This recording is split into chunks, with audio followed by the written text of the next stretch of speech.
सिंधु सभ्यता के दो नगर महत्वपूर्ण हैं। नंबर 1 हड़प्पा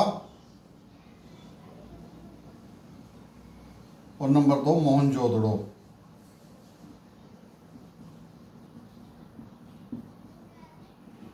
इन दोनों को हड़प्पा सभ्यता या सिंधु सभ्यता की राजधानी भी कहा जाता है और इन दोनों नगरों से हमें सिंधु घाटी के जो नगरीय नियोजन है उसके बारे में संपूर्ण जानकारी प्राप्त होती है।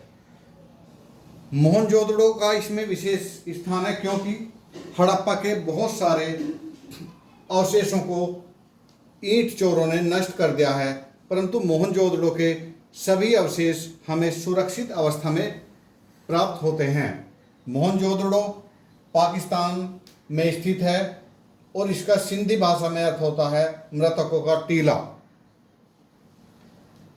मोहनजोदड़ो नगर भी दो खंडों में विभाजित था, पूर्वी खंड और पश्चिमी खंड। पूर्वी खंड नगर था और पश्चिमी खंड दुर्ग। नगर दुर्ग।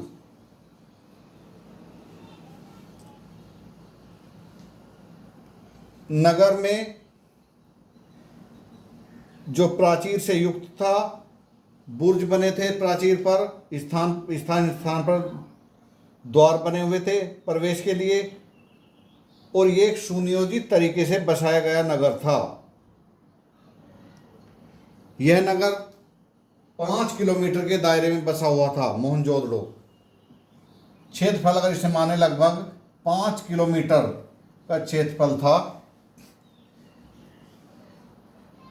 और सबसे महत्वपूर्ण विशेषता इसकी यही है कि यह सुनियोजित तरीके से बसाया गया था। रोमन सभ्यता में जब रोम अपनी पराकाष्ठा पर था विलासिता की, उस समय वहाँ भी इस तरह के नगर नहीं थे और 18वीं शताब्दी तक लंदन और पेरिस में भी इस तरह की नगर नियोजन प्रणाली या जल निकास प्रणाली हमें देखने को नहीं मिलती है। इसकी सड़कें बहुत योजनानुसार बनाई गई थी। इसमें मुख्य सड़क जिसकी चौड़ाई 9.15 मीटर है उसे राजपथ भी कहा जाता है। यह यहाँ की सबसे चौड़ी सड़क है जिससे आकर विभिन्न मार्ग मिलते थे और अन्य जो रास्ते हैं वे 2.75 मीटर से लेकर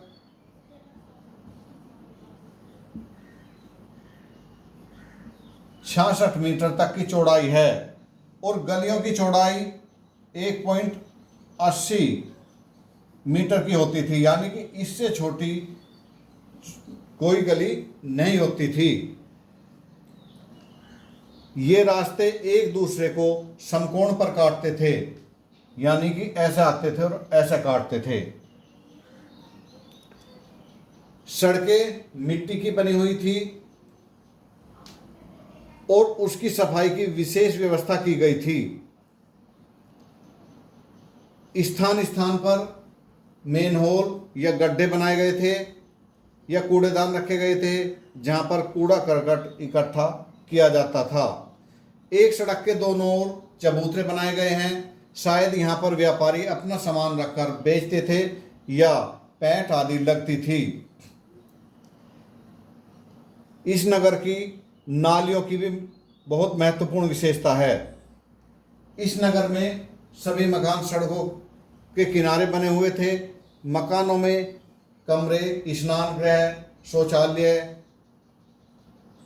रसोई आदि होते थे। उन सब का पानी रास्ते के किनारे बनी हुई पक्की ईंटों की नालियों में जाता था, वहाँ से वह मेन नाली में जाकर मिलता था और वहाँ से और बड़ी नाली होती थी जो नगर के बाहर चले जाती थी, उसमें इनका पानी मिलता था।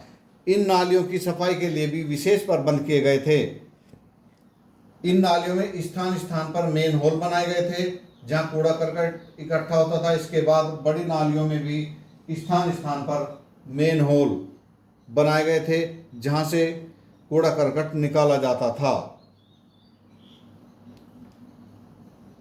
मोहनजोदड़ो नगर जो रास्ते एक दूसरे पर समकोण पर काटते थे, वे नगर को वर्गाकार या चतुर्भुजाकार में बांटते थे, जहां पर बस्ती बसी हुई थी।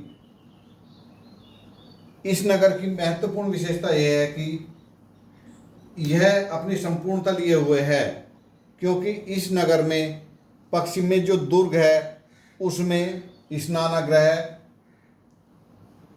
सभा भवन, पुरोहित आवास जैसे विशाल भवन या स्मारक देखने को मिलते हैं, जिनकी हम अलग अलग व्याख्या करेंगे।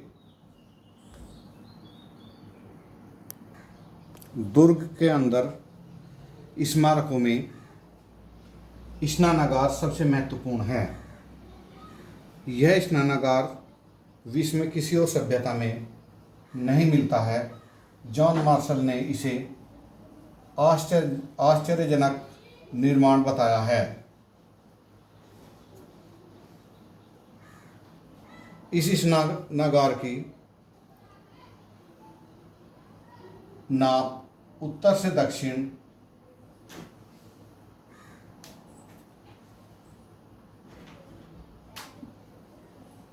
86 मीटर थी, पूरब से पश्चिम 33 मीटर। यह इसका बाहरी क्षेत्र था। यह स्नानागार अंदर से इसकी जो है नफाई मीटर इसकी लंबाई थी और चौड़ाई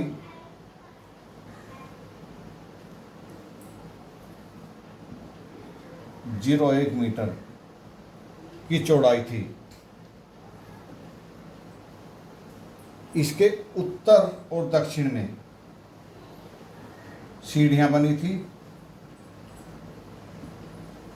जिनके द्वारा इस स्नानागार में उतरा जाता था। इसकी तल पक्की ईंटों से बनाया गया था, जिन्हें जिप्सम से जोड़ा गया था। पक्की ईंटें लगाई गई थी और जिप्सम से जोड़ी गई थी।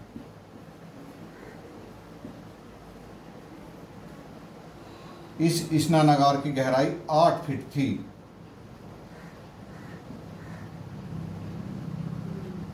गहराई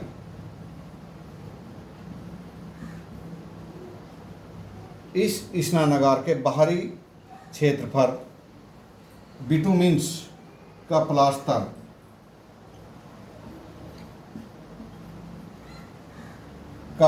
किया गया था, मोटी परत के रूप में।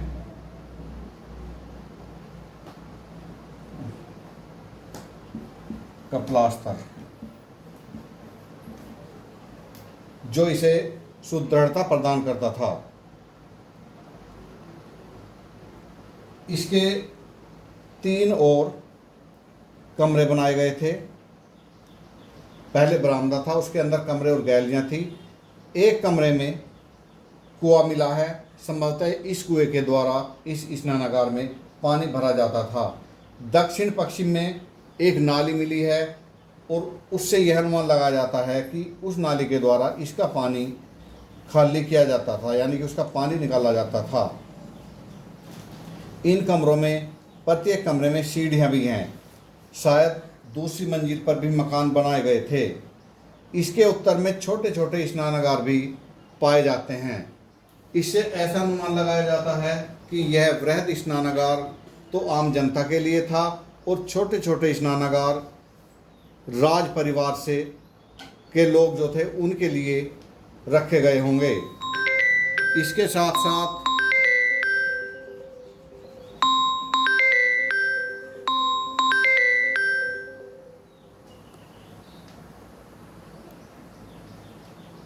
साथ यह अनुमान लगाया जाता है कि यह स्नानागार किसी विशेष समय पर प्रयोग में आता होगा।